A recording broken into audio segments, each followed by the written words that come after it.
जय हिंद दोस्तों, स्वागत है आपका क्वालिटी एजुकेशन के डिजिटल प्लेटफॉर्म पे। आशा करता हूं आप सभी लोगों का संडे अच्छा रहा होगा। शुरुआत करते हैं नए हफ्ते की इस नए लेक्चर से। आज हम डिस्कस करेंगे यूपीएससी और कह लीजिए स्टेट पीएससी, जो इसमें आरपीएससी आ गया, एमपी पीएससी आ गया, यूपी पीएससी आ गया। तो उन दोनों में क्या फ़र्क है, मेजर दायरे क्या है, दोनों के लिमिटेशंस क्या है, कमियां क्या है, खासियत क्या है, डिस्कस करेंगे। आइए मिलकर कोशिश करेंगे इस कंफ्यूजन को दूर करने की कि क्या हम यूपीएससी की तैयारी करें या फिर स्टेट पीएससी की तैयारी करें या फिर दोनों की तैयारी साथ साथ में करें, पहले किसकी करें बाद में किसकी करें। सभी तरह की हम जो कंफ्यूजन है उनको दूर करने की पूरी कोशिश करेंगे, तो मेरे साथ बने रहेगा आखिरी तक। आइए सबसे पहली बात एक छोटा सा कंपैरिजन कर लेते हैं, जिसके अंदर ऑन एन एवरेज हमने देखा है कि ये चीजें, तो ये फर्क तो दायरे में देखा ही है हमने हर यूपीएससी या पीएससी की अगर बात करें तो हम स्टेट पीएससी की।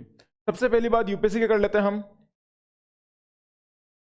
सबसे पहली बात, इनका एक फिक्स स्केड्यूल रहता है। आपका एग्जाम कब होगा, आपका प्रीलिम्स कब होगा, आपका मेंस कब होगा, ये चीजें तकरीबन 1.5 साल पहले या 2 साल पहले ही आपको पता होती है। आपका मेंस की डेट क्या रहेगी, कौन सी डेट को आपका एग्जाम होगा, हर चीज तय होती है, टाइम टेबल रहता है। आजादी के बाद सिर्फ ये कोरोना का समय ऐसा था जब यूपीएससी को अपना शेड्यूल बदलना पड़ा। तो आप उससे अंदाजा लगा सकते हो कि कितनी ज्यादा स्ट्रिक्टनेस, कितनी ज्यादा प्रिसिशन और कितनी ज्यादा सटीकता है यूपीएससी के स्केड्यूल के अंदर। ठीक है, पहली बात फिक्स स्केड्यूल है। प्रीलिम्स डाइसी होता है, ये बात जाहिर है कि यूपीएससी का जो प्रीलिम्स होता है वो भी थोड़ा सा मुश्किल होता है, वो काफी डाइसी होता है। डाइसी का मतलब ये होता है कि आपको पता नहीं है कि आपकी कट ऑफ क्लियर होगी या नहीं होगी। इसमें कोई कह नहीं सकता है कि आपके कौन से सवाल सच में सही हैं, कौन से सच में गलत हैं। तो ये चीजें कंफ्यूजन आमतौर पर देखी जाती है। तो प्रीलिम्स थोड़ा सा डाइसी होता है, डिस्कस करेंगे कैसे इसको डील करना है। फिर मेंस, इसमें एक मेंस होता है, आपको पता है मेंस का एक सिलेबस होता है, जीएस पेपर होते हैं, एसए पेपर होता है, इंग्लिश हिंदी का एसए, एथिक्स का एक पेपर होता है अलग से, ऑप्शनल्स होते हैं इसके अंदर। तो ये एक मेंस का पेपर होता है। इसके अंदर स्टैटिक पोर्शन आता है, नो डाउट, ऑप्शनल अलग से आता है, और करंट अफेयर्स पे ज्यादा फोकस करते हैं। ठीक है, करंट अफेयर्स, ऑप्शनल और स्टैटिक पोर्शन। उसके बाद ये इस बात पे कोई दौरा ही नहीं है कि यूपीएससी जैसी the most integrated, the most prestigious और सबसे ज्यादा ऑनेस्ट इंस्टीट्यूशन भारत के अंदर नहीं माना जाता है, क्योंकि यूपीएससी बहुत ज्यादा ऑनेस्ट है अपने हर दायरे को लेके, अपने हर सिलेक्शन प्रोसीजर को लेके। उनका जो भी तरीका होता है सिलेक्शन का, जितनी भी निष्पक्ष जांच होती है, ये यूपीएससी का बहुत ज्यादा स्ट्रॉन्ग पॉइंट ये है कि लोग इस पर आज भी विश्वास करते हैं। हालांकि यूपीएससी में सिलेक्शन होने के चांसेस बहुत कम होते हैं, जो रियलिटी है ये बहुत ही कड़वा सच है, लेकिन फिर भी लोग इसमें ट्राई करते हैं, कोशिश करते हैं, अटेम्प्ट करते हैं। क्यों? क्योंकि उनका एक बेसिक सा विश्वास है कि यहां पर अगर हम ट्राई करेंगे तो बहुत ही ईमानदारी से हमारा सिलेक्शन होगा। अगर हम सच में यूपीएससी आईएएस को डिजर्व करते हैं, हम उसके लायक हैं, तो हमें ये मिलकर ही रहेगा। तो ये जो विश्वास है इस पूरे संस्था के ऊपर, ये बहुत ज्यादा मजबूत है। चौथी बात, सबसे जरूरी बात, 1 साल की साइकिल होती है। आप अपनी जिंदगी का 1 से लेकर 1.5 साल, ये कह लीजिए मैक्सिमम 2 साल इसमें लगा दीजिए और आपकी तैयारी यूपीएससी की पूरी हो जाएगी। आपको 1 साल इसमें जी जान लगा के रखना है, अपना सब कुछ त्याग कर, सब कुछ न्यौछावर करके आपको इसमें लग जाना है 1 से 2 साल तक। इससे ज्यादा साइकिल ये नहीं होती है, क्योंकि आप जब तैयारी शुरू करते हो आपको पता होता है आपका मेंस कब होने वाला है, आपको पता होता है आपका प्रीलिम्स कब होने वाला है। तो इस चीज को समझिए आप, हर डेट फिक्स होती है, स्केड्यूल एकदम फिक्स होता है। 1 साल से ज्यादा समय ये नहीं लेता है आपको एक आईएएस या आईपीएस ऑफिसर बनाने के लिए। ठीक है, बात करते हैं स्टेट पीएससी एग्जाम की। अब जब हम स्टेट पीएससी एग्जाम की बात कर रहे हैं तो जरूरी नहीं हम सिर्फ राजस्थान की बात करेंगे, हम मध्य प्रदेश की, यूपी की, कर्नाटका की, गुजरात, महाराष्ट्र, राजस्थान, सभी तरह के पीएससी की बात करेंगे। इसमें एक बहुत कॉमन सा ये चीज देखी गई कि पहली बार वो नोटिफिकेशन इनका रेगुलर नहीं होते हैं, नोटिफिकेशंस इनके रेगुलर नहीं होते हैं, ऊपर नीचे होता रहता है, डिले होता रहता है, कभी दिया कभी नहीं दिया, कभी नोटिफिकेशंस दिए उनको खारिज करके दोबारा निकाले जाते हैं। तो वैकेंसीज आती हैं जाती हैं और हर चीज काफी ज्यादा अनसर्टेन होती है, अस्थायी होती है। तो पहला दिक्कत तो ये होता है। दूसरी बात, एक अनसर्टेन है। अनसर्टेन मतलब इनका जो शेड्यूल होता है, ये प्रीलिम्स कब लेंगे, मेंस कब लेंगे, इंटरव्यू कब लेंगे, जो कई बार तो इनकी डेट्स आ जाती है, उसके बावजूद ये डिले हो जाते हैं एग्जाम्स। तो ऐसा क्यों होता है? कई बार लोग रेट लगा देते हैं, कई बार लोग कोर्ट में इनके केसेस चलते रहते हैं। आरपीएससी ये कह लो या दूसरे एमपीपीएससी कह लो, जितनी भी दूसरी स्टेट लेवल की जो संस्थाएं हैं वो काफी हद तक इस मायने में पॉलिटिसाइज की जाती है। ये हमने देखा है कि इनका पॉलिटिसाइजेशन बहुत ज्यादा हो जाता है, और यही कारण है इन संस्था के कमजोर दिखने का। कमजोर है नहीं, ये संस्था बहुत ही मजबूत संस्थाएं हैं, लेकिन कमजोर दिखने का कारण ये है क्योंकि इसके अंदर बहुत ही ज्यादा पॉलिटिसाइजेशन हो जाता है और बहुत ज्यादा करप्शन हो जाता है। ये थोड़ा कंट्रोवर्शियल है लेकिन सत्य है, आपने आए दिन न्यूज में देखा होगा। तीसरी बात करते हैं, इनका जो प्रीलिम्स होता है ये हालांकि कंपेयर कर तो काफी इजी होता है। क्यों? क्योंकि राजस्थान का प्रीलिम्स मोर और लेस अगर आप आईएएस के, यूपीएससी के पिछले 10 साल के पेपर देखें तो वहीं से ही लिए जाते हैं। एक ये देखा जाता है कि स्टेट पीएससी के एग्जाम्स होते हैं, इनमें सवाल ओरिजिनल नहीं होते हैं। यूपीएससी जो भी सवाल बनाता है वो ओरिजिनल होता है, नया तरह से बनाया हुआ होता है, बहुत ही यूनिक तरीके से बनाया हुआ होता है। मैं आऊंगा इस बात पर कि मैं क्यों इन सब की बातें कर रहा हूं। आरपीसी का अगर हम प्रीलिम्स देखा होगा तो ज्यादातर फैक्चुअल बेसिस पर होता है, स्टैटिक बेसिस पर होता है, आपको ज्यादा रटना पड़ता है। अगर आप यूपीएससी लेवल के क्वेश्चन पेपर सॉल्व भी करके जाएंगे पिछले 10-15 साल के, तो आपके चांसेस बढ़ जाते हैं प्रीलिम्स क्लियर करने के। तो कंपेयर करें तो इनका प्रीलिम्स इजी होता है। मेंस अगर देखें तो स्टैटिक होता है, करंट अफेयर्स इसमें भी आता है, इसमें भी करंट अफेयर, इसमें भी करंट अफेयर्स है, और स्टेट का अलग से जिसमें history, economic, geography, pol science, है ना, अलग तरह के पॉलिटी, इन सब तरह के अलग अलग सब्जेक्ट भी होते हैं स्टेट स्पेसिफिक। तो करंट अफेयर्स में कॉमन है, स्टैटिक पोर्शन आता ही है, स्टेट सब्जेक्ट के आते हैं। अलग से बात है कि इसके अंदर ऑप्शनल नहीं होता है, ठीक है। लॉन्ग प्रोसेस, जाहिर सी बात है, अगर मैंने यहां बोला कि एक साल की साइकिल है तो पीएससी की साइकिल कितनी होती है? आप मानिए मिनिमम कम से कम 3 साल की होती है। तो आप ये देखिए कि जब आप फर्ज कीजिए आपने पीएससी का एग्जाम दिया है, आपने पहला टर्म दिया, 3 साल उस पूरे प्रोसेस को खत्म होने में लग गए, पूरी पोस्टिंग को लगने में खत्म होने में लग गए। आई थिंक मैंने तो ये भी सुना था कि जब पोस्टिंग हो जाती है उसके बाद उनके अपॉइंटमेंट नहीं होता है तो लोग कंफ्यूज हो जाते हैं, जो सिलेक्टेड कैंडिडेट्स हैं वो कंफ्यूज रहते हैं कि आने वाला प्रीलिम्स देना है कि नहीं देना है। तो इस तरह के हालात भी देखे गए हैं सभी स्टेट्स के अंदर। मैं सिर्फ राजस्थान की बात नहीं कर रहा हूं, ये बहुत ही यूजुअल सिचुएशन है जिससे हम सभी इसके पीड़ित रहे हैं। नाउ मेरा पॉइंट ये है कि ये बहुत ही लंबा प्रोसेस है, इसमें तकरीबन कम से कम 3 साल लगते हैं। तो कोई गलती आपने अपने पहले अटेम्प्ट में की हो, कहीं कमी पेशी रह गई हो, तो उसको दूर करने के लिए आपको अगले 3 साल तक मेहनत करनी पड़ेगी। तो 6 साल गए, अगर दूसरे में कोई कमी पेशी रहेगी तो आपको अगले 3 साल, तो 9 साल तक ये प्रोसेस चलता है। ये बहुत ही लंबी प्रक्रिया है, बहुत ही लंबा, आप कह लीजिए ये एक बहुत बड़ा साइकिल है। ये बड़ा साइकिल, अगर एक बार इस भंवर में आप फंस गए तो फिर उसमें आप फंसते चले जाते हो, क्योंकि आप इसको छोड़ भी नहीं सकते। ये सिचुएशन बिल्कुल वैसी हो जाती है, आप कह भी नहीं सकते हो, सह भी नहीं सकते हो। तो ये उस सिचुएशन को कटाक्ष करने के लिए आई थिंक सबसे बेस्ट है 1 साल की साइकिल पकड़ी। इंप्रूवमेंट होता है इसके अंदर, अगर 1 साल में नहीं हुआ है सिलेक्शन आपका, तो आपके पास अगला ही साल है दूसरा इंप्रूवमेंट करने के लिए। इसमें सिलेक्शन नहीं होता है तो आपके पास एक और अटेम्प्ट है अगला इंप्रूवमेंट करने के लिए। तो आपके पास इंप्रूव करने के लिए एक स्थायी टाइम टेबल है, सब कुछ एकदम फिक्स्ड है, पहली बात। दूसरी बात ये, जनरल कैटेगरी मिलते हैं 6 अटेम्प्ट, जनरल कैटेगरी में मिलते हैं 6 अटेम्प्ट, ओबीसी में मिलते हैं 9 अटेम्प्ट, और जो बाकी एससी एसटी कैटेगरी उनके और ज्यादा अटेम्प्ट मिलते हैं, उनको काफी अटेम्प्ट मिलते हैं, ठीक है। तो ये सिचुएशन आपके साथ है, अगर आप इंप्रूव करना चाहते हो, अगर आपने सुधार करना चाहते हो, तो आपके पास एक सर्टेनिटी, आपके पास एक स्थायी सिचुएशन है उसको इंप्रूव करने के लिए। तो ये कुछ सिचुएशन है, इसलिए लोगों के बीच में कंफ्यूजन रहता है कि यूपीएससी क्या पहले करें कि आरपीएससी करें। एक मोटा सवाल ये होता है कि सर यूपीएससी तो हम इसलिए नहीं करना चाह रहे हैं क्योंकि एकेडमिकली हम काफी कमजोर रहे हैं, है ना, हमारे स्कूल के अंदर हम अच्छा परफॉर्म नहीं कर रहे हैं। इसके लिए मैंने मेरा पिछला वीडियो बनाया था, गाइडेंस का ही था, उसके अंदर मैंने ये भ्रम दूर किया था कि ऐसा कहीं कोई लेना देना नहीं है कि आपका एकेडमिक परफॉर्मेंस कैसा रहता है। यूपीएससी के अंदर ऐसे भी लोग आईएएस बने हैं, आईपीएस बने हैं, जिन्होंने 10वीं फेल करी है, 12वीं फेल करी है, जो बचपन में बहुत ही बेकार नंबर स्कोर करते थे, बट दे स्टिल उन्होंने यूपीएससी क्रैक कर लिया and today they are IAS officers. दूसरी बात ये कि एक भ्रम ये रहता है कि सर हिंदी इंग्लिश, देखिए मैं सच बोल रहा हूं, मेरी बात का विश्वास कीजिए, इसमें हिंदी इंग्लिश लेने का कोई दायरा नहीं है। यूपीएससी इस तरह से डिजाइन किया हुआ एग्जाम में जहां पे अगर आप हिंदी भी पढ़ते हो तो भी आपके सिलेक्शन होने के चांसेस उतने ही हैं जितने इंग्लिश मीडियम के हैं। इसमें बस एक दिक्कत मैंने आपको ये बताई थी कि जो भी अच्छा कंटेंट है वो आपको ज्यादातर इंग्लिश मीडियम में मिलता है, अच्छे आर्टिकल से ज्यादा इंग्लिश न्यूज़पेपर के अंदर मिलते हैं। वो एक दुविधा है, लेकिन उसका निवारण भी समय के साथ किया जा सकता है, बिकॉज हमारे पास आज इतने ज्यादा कोचिंग इंस्टीट्यूट हैं, हर इंग्लिश हिंदी दोनों में ट्रांसलेट करते हैं। मतलब अगर आप मार्केट में जाओगे घूमने के लिए तो बहुत ऐसे कोचिंग इंस्टीट्यूट जो हिंदी इंग्लिश दोनों के अंदर बहुत अच्छा कंटेंट दे रहे हैं।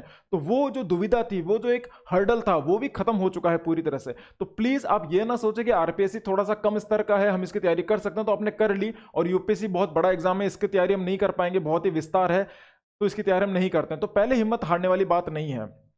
अब ये तो मैंने आपका सिचुएशन क्लियर किया है इस तरह से कि आपके दिमाग में एक क्लैरिटी होनी चाहिए कि हमेशा से कॉलेज आप क्लियर करते हो, कॉलेज मैं मान सकता हूं कि कॉलेज आपकी 20 की उम्र में या फिर 21 की उम्र में आपकी कॉलेज हो जाती है, ऑन एन एवरेज 22 की उम्र में एट मैक्स। तो उस समय तक आपके दिमाग में इतनी क्लैरिटी तो होनी ही चाहिए, इतनी क्लैरिटी तो होनी ही चाहिए कि आपको जिंदगी भर पीएससी की तैयारी करनी है या फिर यूपीएससी की। क्योंकि इसमें एक फैक्टर ये रहता है कि अगर आप यूपीएससी करते हो और अगर आपकी पोस्टिंग अपने स्टेट कैडर से बाहर हो गई, फर्ज कीजिए अगर आप राजस्थान से हो तो आपकी अगर पोस्टिंग कर्नाटक में हो गई, केरला में हो गई, तो वो दिक्कत तो है। अगर आप जिंदगी भर राजस्थान में ही रहना चाहते हो तो आरपीएससी की तैयारी करना बहुत सही है, पीएससी की तैयारी करना, अगर आपको अपने स्टेट में ही रहना है तो पीएससी की तैयारी करना ही आपके लिए बिल्कुल सही है। लेकिन अगर आप यूपीएससी की तैयारी करते हो तो इस बात के लिए तैयार रहें कि आपको अंडमान निकोबार भी भेजा जा सकता है, मणिपुर भी भेजा जा सकता है, क्योंकि इसलिए इसको कहा जाता है आईएएस, इंडियन एडमिनिस्ट्रेटिव सर्विस।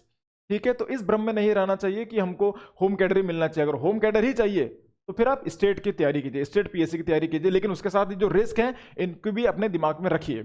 चलिए आगे बढ़ते हैं, और क्या कारण है।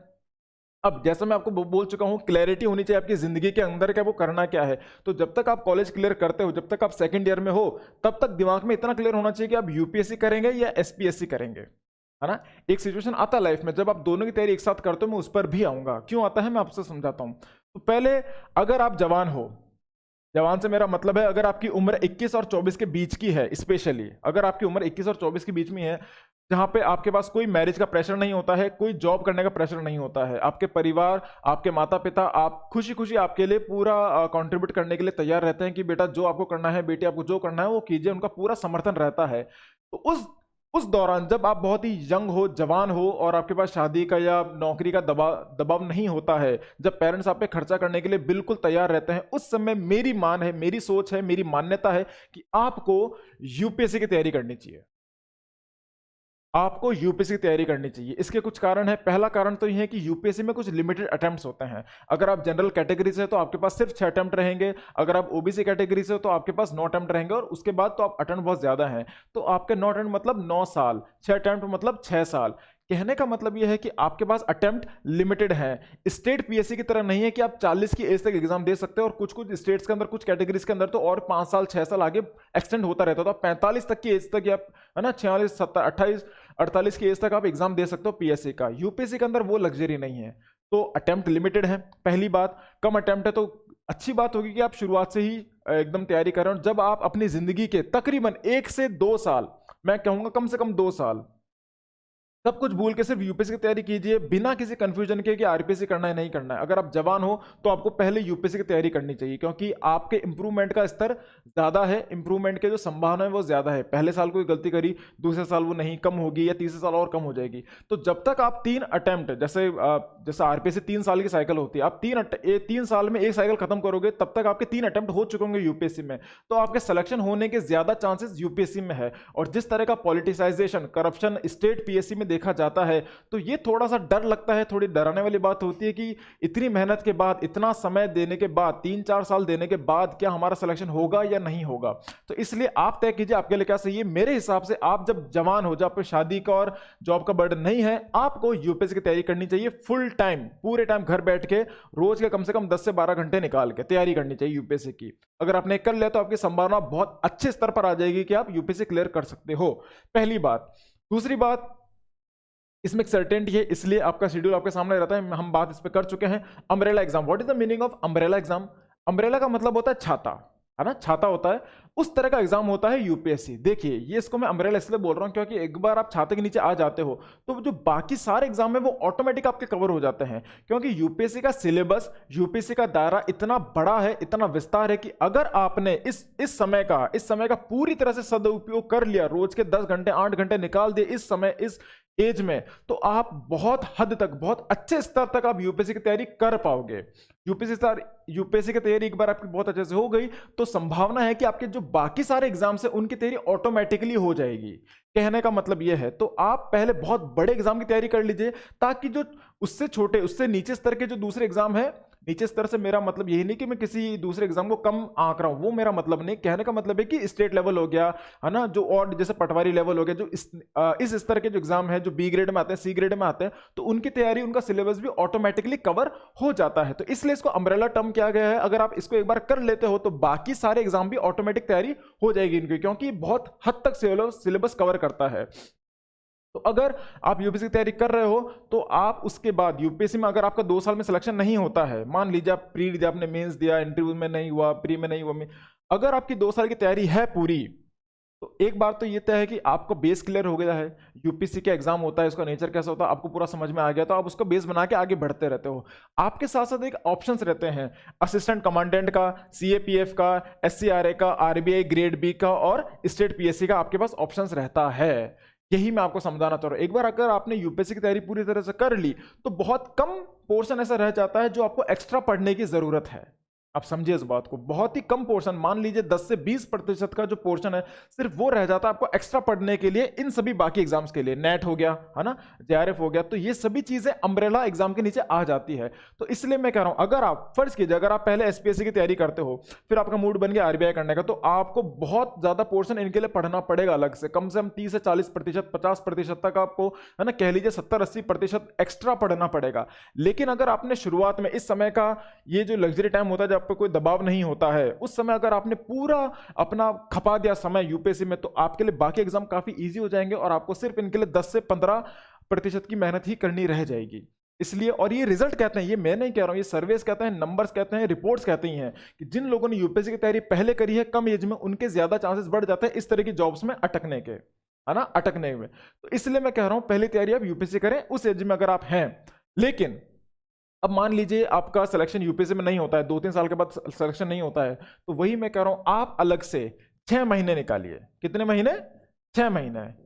6 महीने कोई बहुत बड़ा वक्त नहीं होता है। आप अगर अपने 6 महीने पीछे जाएंगे तो आपको लगेगा कि 6 महीने कैसे निकले पता नहीं चला है। कहने का मतलब यह है, अगर आपका यूपीएससी क्लियर नहीं होता है 2 अटेम्प्ट के अंदर, जिसकी संभावना भी है, हो भी सकता नहीं भी हो सकता है, ये बहुत ही अनसर्टेन गेम है, लेकिन अगर आपका सिलेक्शन नहीं होता है तो आप अलग से 6 महीने निकालिए। तब तक आप इसके अंदर खुद की जो एप्टीट्यूड है, आपका जो टेम्परामेंट है, जिसकी बात मैंने मेरे पिछले गाइडेंस लेक्चर के अंदर बात करी थी कि आप पहले चेक कीजिए आपका टेम्परामेंट क्या है, आपका एप्टीट्यूड क्या है, क्या आप इस तरह की ये जो इतने सारे ऑप्शन आपके पास अवेलेबल हैं यूपीएससी के बाद, उनमें से आपके लिए कौन सी ऐसी जॉब है जिसके अंदर आप अपने जिंदगी के 30 से 35 साल गुजार सकते हो, खपा सकते हो बिना किसी बर्डन के।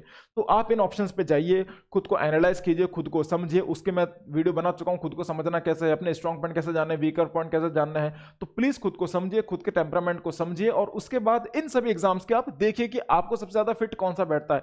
ये बहुत ही प्रेस्टिजियस और सबसे बात, ये सभी के सभी, है ना, A grade B grade services, अगर आरबीआई में जाते हो, अगर बी ग्रेड में जाते हो आरबीआई के अंदर, तो भी एक समय में शायद आप गवर्नर बन जाओ, शायद नोटों के ऊपर आपका साइन हो, सिग्नेचर हो। कहने का मतलब ये है कि यूपीएससी की तैयारी आप कर लेते हो तो ये ऑप्शंस आपके पास अवेलेबल रहते हैं। ठीक है, सिर्फ 10 से 20% की एक्स्ट्रा तैयारी करनी पड़ती है, बहुत ही कम समय लगता है। उसके लिए आप अलग से 6 महीने निकाल लीजिए। 6 महीने सिर्फ उस इनमें से कोई एग्जाम पकड़िए और उसकी मेहनत कीजिए। आप गारंटी लीजिए, मेरा मान्य, क्योंकि आपने यूपीएससी में मेहनत करना सीख लिया है, यूपीएससी ने आपको मेहनत करना सिखा दिया है कि मेहनत करते कैसे हैं, अप्रोच होती कैसी है। तो 2 साल अगर आपने इसमें खपा दिए तो आपको यह आ जाएगा कि मेहनत करते कैसे, मेहनत करना आपकी आदत बन जाएगी। और जिस दिन आपकी मेहनत करना आदत बन गई, है ना, परिश्रम करना आपकी आदत बन गई, तो कामयाबी बहुत दूर नहीं रहेगी। इसलिए 6 महीने निकाले, इन एग्जाम को पकड़ा और उसको क्लियर करना है। ठीक है, सिलेबस कंपेयर कीजिए, है ना, यूपीएससी का सिलेबस कंपेयर करेंगे तो आपको सिर्फ 10 से 20% पोर्शन ऐसा रहेगा जो एक्स्ट्रा मिलेगा। ठीक है, उसकी बात हम कर चुके हैं। लेकिन साथ ही साथ में अपना करंट अफेयर्स कंटिन्यू रखें, क्योंकि देखिए एक समय के साथ, फॉर एग्जांपल आप 24 की एज तक यूपीएससी तैयारी कर रहे हो, अब आप हो गए हो 26 के, या कह लो 28 के हो गए हो, है ना। अच्छा, एक बात जरूरी है कि इन एग्जाम्स के अंदर भी एज लिमिट होती है, तो जाहिर सी बात है जिसकी एज लिमिट पहले है पहले उस एग्जाम को दें हम, है ना, क्योंकि स्टेट पीएससी की एज लिमिट तो ज्यादा होती है, 40 हो गई, 45 तक हो गए, 48 तक आप एग्जाम दे रहे हो, दे सकते हो, राइट। लेकिन इनमें एक एज लिमिट होती है, कहीं कहीं में जैसे सीएपीएफ के अंदर, एससीआरए, इनके अंदर आप एग्जाम्स किसी एक 26 या 28 की एज के बाद आप एग्जाम नहीं दे सकते हो, 25-26 इनकी एज लिमिट होती है। तो इसलिए कोशिश है कि पहले आप इनकी तैयारी करें, इनमें नहीं होता है फिर आप दूसरा ऑप्शन पकड़ें। आप उस माफ कीजिएगा, उस ऑप्शन को आप पहले क्यों पकड़ते हो जिसके लिए आपके पास ऑलरेडी समय है। ठीक है, आइए, ये चीज हम बात कर चुके हैं। उसके बाद आपको अपने प्लान बी पर आना है। तो प्लान ए तो हो गया, यूपीएससी की तैयारी करनी है, अम्ब्रेला एग्जाम है, इसलिए इन सबकी तैयारी साथ साथ में हो जाएगी। नहीं होता तो अलग से 6 महीने निकाले और उन 6 महीनों के अंदर इनमें से कोई एक जॉब को पकड़ी और पूरा इस सिलेबस को घोंट के पी जाना है, आराम से हो जाएगा, इसमें कोई दिक्कत की बात नहीं है। उसके बाद प्लान बी आता है कि जब आप ये सब कर लेते हो, उसके बाद आपके लिए एक जरूरत रहती है, एक समय आता है कि आपको फाइनेंशियली इंडिपेंडेंट होना है। एक समय बाद हो, चाहो ना चाहो, एक समय के बाद आपके माँ बाप को आपकी चिंता होती है, आपके करियर की, आपके जॉब की और आपके आपकी शादी की। शादी, क्योंकि देखिए भारत समाज के अंदर अगर शादी चाहिए तो पहले एक नौकरी होनी जरूरी है, और सरकारी नौकरी तो एक टॉप मोस्ट प्रायोरिटी होती है फीमेल्स के लिए, राइट ना। द पॉइंट इज, आपको जॉब लेनी है। एक समय आता है कि जब आप खाली नहीं बैठ सकते हो, एक समय ऐसा आता है जब आप सिर्फ बंद कमरा करके सिर्फ पढ़ नहीं सकते हो। मेंटल भी आता है, आप बचपन से पढ़ रहे हो, इतने साल तो ऑलरेडी पढ़ते हुए हो गए, एक मेंटल स्ट्रेस आता है, बर्डन आता है, और कई बार लोग डिप्रेशन में आते हैं। तो उससे दूर हटने के लिए आपको इन एग्जाम्स को क्लियर करना है ना। नेट जा रहा है, वैसे बहुत ऑप्शन है जो आराम से तैयारी आपकी हो सकती है अगर आपने यूपीएससी तैयारी पहले कर ली तो। उसके बाद आपके एक सिचुएशन आती है कि आपको फाइनेंशियली इंडिपेंडेंट होना है, आर्थिक तौर पर आत्मनिर्भर बनना है। आर्थिक तौर पर फाइनेंशियल इंडिपेंडेंस मतलब आर्थिक तौर पर आत्मनिर्भर बनना है, माँ बापों पर सस्टेन नहीं करना है, क्योंकि कब तक वो आपका ध्यान रखेंगे, जाहिर सी बात है।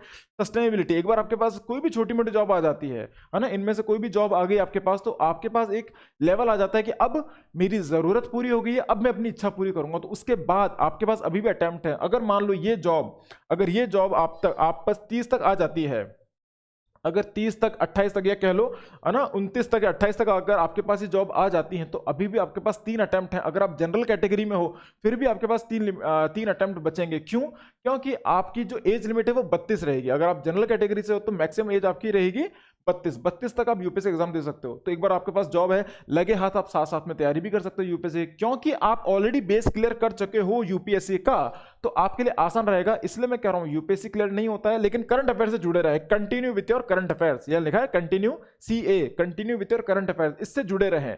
इससे जुड़े रहेंगे तो तैयारी आपकी चलती रहेगी और आप अटेम्प्ट अभी भी दे सकते हो। तो अब आपके पास नौकरी है, डर कम है, रिस्क कम है, और अब आप दूसरे एग्जाम की तैयारी भी कर सकते हो। तो ये अच्छी बात है, ये बहुत ही ज्यादा जरूरी होता है, इसलिए आपके सस्टेन करने के लिए बहुत जरूरी है दूसरे ऑप्शन पे जाना। ठीक है। अब लोग कहते हैं कि सर यूपीएससी करें कि एसपीएससी करें, साथ साथ में करें। देखिए अगर आपके मन में सवाल आ रहा है तो मान के चलिए आपने यूपीएससी का और एसपीएससी का अपने जो सिलेबस है उसको कंपेयर नहीं किया है। उनको कंपेयर कीजिए, सामने रखिए, दोनों सिलेबस को सामने रखिए, कंपेयर कीजिए, और मैं आपको लिख के दे सकता हूं मेरे तजुर्बे के हिसाब से और मेरी रिसर्च के हिसाब से कि 20% मैक्सिमम होगा, 20 से 25% मैक्सिमम होगा जो आपको एक्स्ट्रा पढ़ना पड़ेगा। जो बात मैं ऑलरेडी यहां कर चुका हूं वही बात एसपीएससी के लिए अप्लाई होती है। तो 20% आपको कंपेयर कीजिए सिलेबस को, 20% आपको एक्स्ट्रा पढ़ना पड़ेगा। इससे ज्यादा आपको एक्स्ट्रा पढ़ने की जरूरत नहीं पड़ेगी, क्योंकि मेहनत आप ऑलरेडी कर चुके हो, सब कुछ आपको आता है ऑलरेडी। क्योंकि स्टेट पीएससी के एग्जाम्स के अंदर भी यूपीएससी के क्वेश्चन ही रिपीट होते हैं पिछले 5-10 साल के। ठीक है। ओवरलैपिंग पोर्शन, काफी सारे पोर्शन रहेंगे जो ओवरलैपिंग होंगे, है ना। ज्योग्राफी कॉन्सेप्ट सेम रहेंगे, geography, polity, economics, current affairs, scheme, government scheme, ये सभी चीजें ओवरलैप करती हैं, एक दूसरे के ऊपर आती हैं। तो ये चीजें आप ऑलरेडी कर चुके हो, पढ़ चुके हो।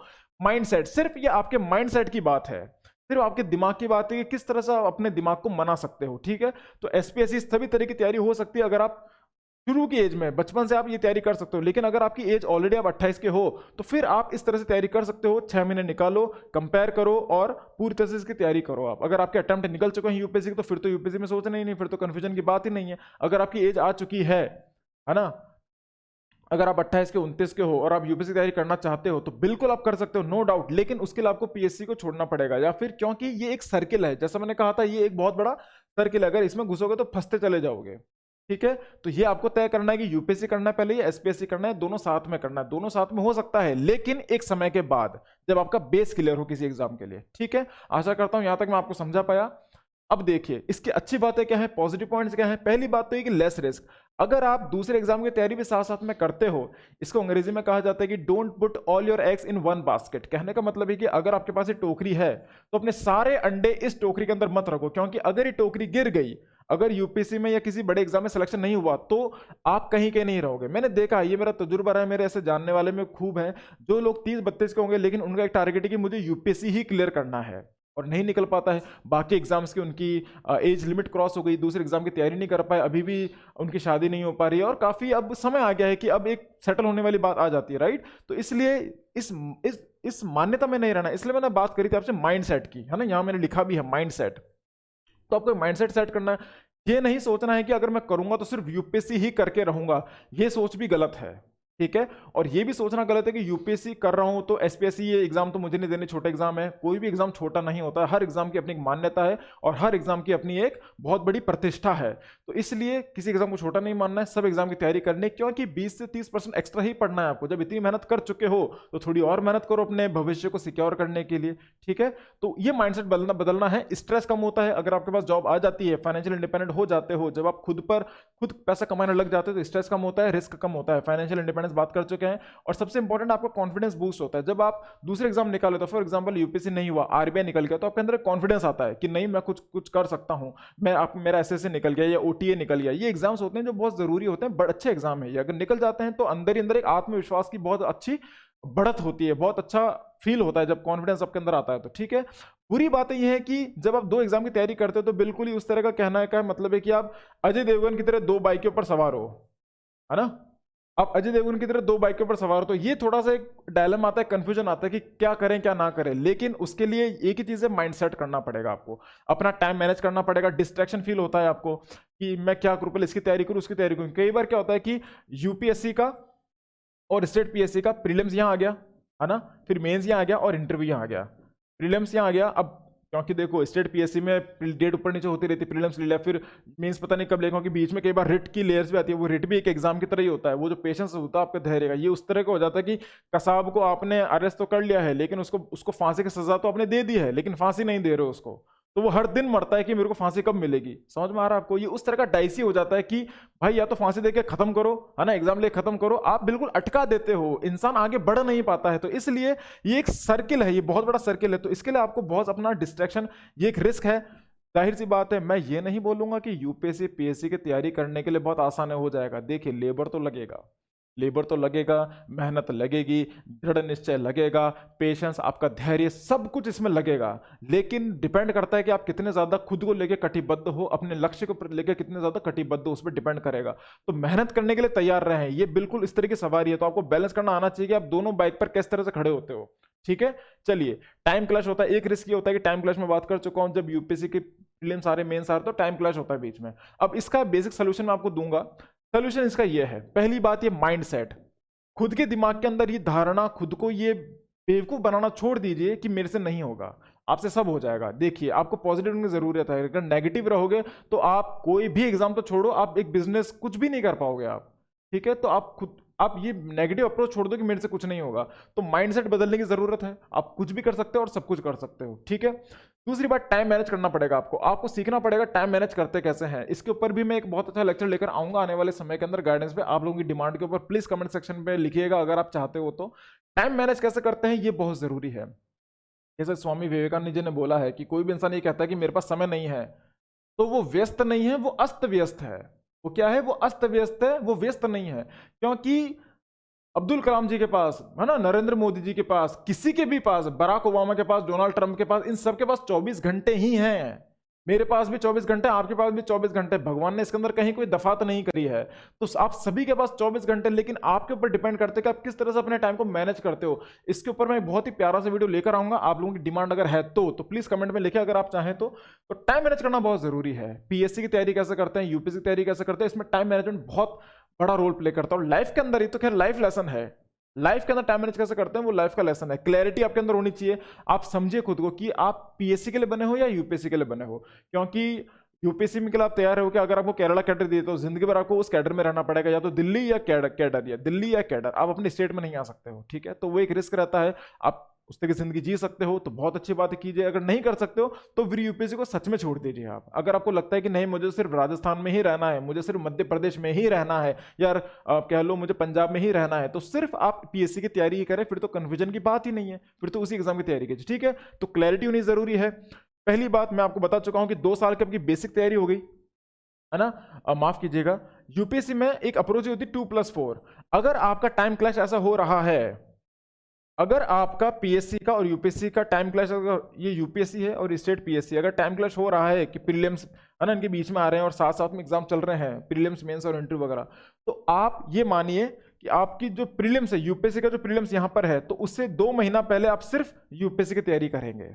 क्योंकि अगर आपने यूपीएससी के प्रीलिम्स से पहले 2 महीने की तैयारी नहीं करी, क्योंकि ये डेट शिफ्ट नहीं होगी, आप कुछ भी कर लो, कुछ भी कर लो, अब तो कोरोना दोबारा भी आएगा तो भी अभी डेट शिफ्ट नहीं होगी, ठीक है। तो ये एग्जाम तो होना ही है, तो आप 2 महीने अपनी जिंदगी के इस तरह से खपाओ, इसके अंदर प्रीलिम्स निकालना है सिर्फ, बाकी पीएससी को छोड़ दो, इसको बिल्कुल साइड में कर दो, हर तरह का एग्जाम साइड में रख दो, सिर्फ इसकी तैयारी करो, ठीक है। दूसरी बात ये 4 महीने, क्योंकि इस एग्जाम और इनके बीच में कुछ 3-4 महीने का गैप होता है, तो आपको 1 साल का, अगर आप यूपीएससी साइकिल में हो तो इस साइकिल से बचने के लिए, टाइम मैनेज करने के लिए आपको 6 महीने तो सिर्फ यूपीएससी में निकालने पड़ेंगे। प्रीलिम्स से पहले 2 महीने और मेंस के 4 महीने, तो 4 + 2 6 महीने, आपको 6 महीने तो यूपीएससी में ही निकालने। क्यों? क्योंकि मेंस की डेट फिक्स्ड है, प्रीलिम्स की डेट फिक्स्ड है, इसलिए सिर्फ यही कारण है। क्योंकि अगर इसका स्टेट का निकालते हो तो आपने देखा होगा, आपने मेंस की तैयारी करती लास्ट तक, लेकिन आखिरी महीने में 1 महीना शिफ्ट हो गया एग्जाम, है ना, कोई गारंटी नहीं है, रिट लग गई, एग्जाम शिफ्ट हो गया, डेट फिक्स नहीं है, तो आप उस अनसर्टेन, उस अस्थायी चीज पर जाने से अच्छा है कि आप जो स्थायी है उस पर फोकस करो। अगर आप डॉक्टर हो, मेरी बात ध्यान से सुनिएगा, अगर आप डॉक्टर हो, आपके सामने 2 पेशेंट हैं, आपके सामने 2 पेशेंट है कि जो एक तो मर सकता है ना, और एक इंसान है जो जीवित रह सकता है, जिसके जीवित रहने की ज्यादा संभावना है, और एक इंसान मर सकता है, तो आप पहला ट्रीटमेंट किसका करोगे? मेरा मानिए, आप पहला ट्रीटमेंट उसका करेंगे जो बच सकता है, क्योंकि जिसके मरने की संभावना ज्यादा है उस पर आप समय कम व्यतीत करोगे, उस पर कम टाइम स्पेंड करोगे, तो इसलिए जिस इंसान के बचने की संभावना ज्यादा है, आप पहला फोकस इस पे करोगे कि दोनों में से कम किसी ऐसे इंसान ने फोकस किया जिसपे सर्टेनिटी है, जिसमें आप शॉर्ट हो, आप गारंटी ले सकते हो कि इसको तो मैं बचा ही सकता हूं। इसलिए इस एग्जाम के अंदर आपका टाइमिंग सेट है, मेंस पीरियड की डेट सेट है, तो आप इस पे फोकस करेंगे। साल का बाकी का जो समय है आप मैनेज कीजिए, वो आपको मैनेज करना पड़ेगा। वहां पे आता है आपका टाइम मैनेजमेंट की स्किल, आप कितने ज्यादा स्किल्ड हो टाइम को मैनेज करने के लिए। तो रेस्ट मैनेजेबल है, बाकी टोटल फोकस आपको 6 महीने का यूपीएससी पे लगाना है। अगर इस तरह का टाइम क्लैश हो रहा है, तो अगर ये सिचुएशन आ रही है टाइम क्लैश वाली, तो आपको टोटल फोकस यूपीएससी पे लगाना है। 5वां सोल्यूशन है, प्रिपरेशन कीजिए कोर्स सब्जेक्ट की इन एडवांस। आप पहले से ही जो कोर्स सब्जेक्ट, जैसे मैंने जो बात मैंने यहां करी थी, कंपेयर द सिलेबस, दोनों सिलेबस को सामने रखिए, जो भी चीजें कॉमन है, जैसे 80% जो आपका सिलेबस कॉमन है पहले उसको तैयारी कर लीजिए, 20% को बाद में कीजिएगा। जो पहले 80% है उसको फोकस कर लीजिए, दोनों कोर्स सब्जेक्ट को तैयारी कर। अगर आपके कोर्स सब्जेक्ट की तैयारी एडवांस में हो रखी है तो फिर आपके लिए यूपीएससी और आरपीएससी को बैलेंस करना आसान हो जाएगा, ईजी हो जाएगा। ये कोई बहुत बड़ा प्रोजेक्ट नहीं है, बहुत बड़ा प्रोजेक्ट नहीं है दोनों एग्जाम को साथ में तैयारी करने का, लेकिन बशर्ते आपको टाइम मैनेज करना आना चाहिए, आपका माइंडसेट कितना ज्यादा स्ट्रांग है, खुद को मनाने की ताकत होनी चाहिए, क्लैरिटी होनी चाहिए कि मेरी क्षमता है वो आपके दिमाग में क्लियर होनी चाहिए। यूपीएससी के लिए प्रति आपको 6 महीने निकालना है, जो निकालना है, क्योंकि इनकी डेट फिक्स है और प्रिपरेशन आपको करनी है पहले कोर्स सब्जेक्ट्स की एडवांस के अंदर, ठीक है। तो ये जो लेक्चर था, आशा करता हूं आपका पीएससी वाला यूपीएससी वाला जो कंफ्यूजन होगा, पहले ये करेंगे, पहले वो करें, बाद में ये करें, क्या करना है, जो कंफ्यूजन है मैं आपको काफी हद तक दूर कर पाया हूँ। आशा करता हूं जैसा आपको जो लेक्चर लगा हो प्लीज कमेंट बॉक्स में लिखिए और बताएं मुझे कि आपको आने वाले समय के अंदर मेरी गाइडेंस वाली सीरीज के अंदर आपको किस तरह के लेक्चर चाहिए, किस तरह के टॉपिक्स चाहिए। तो खत्म करते हैं आज का लेक्चर इस बात से, to win the game just remain in the game. कहने का मतलब है, अगर आपको ये जो पूरे गेम, जैसे पीएससी का यूपीएससी हो गया, यूपीएससी और इस एसपीएससी, ये एक टेस्ट मैच की तरह है, ये एक टेस्ट मैच की तरह है। अगर आपको मैच जीतना है तो आपको रन बनाने की जरूरत नहीं, आप बस पिच पर डटे रहें। अगर ये ऐसा गेम है कि इस गेम को जीतने के लिए आपको सिर्फ एक काम करना है कि इस गेम को छोड़े मत, आउट नहीं होना है, भले रन मत बनाओ, टुक टुक करते रहो, आउट नहीं होना है, शाम तक टिके रहना है, शाम तक डटे रहना है। तो ये उसी तरह का गेम है, हारना नहीं है, रुकना नहीं है, थमना नहीं है, गिरना नहीं है, बस बने रहना है ना। चलिए इस पॉजिटिव नोट के साथ आशा करता हूं आपका ये हफ्ता बहुत अच्छा निकले। This is Khushwant Singh signing off. जय हिंद।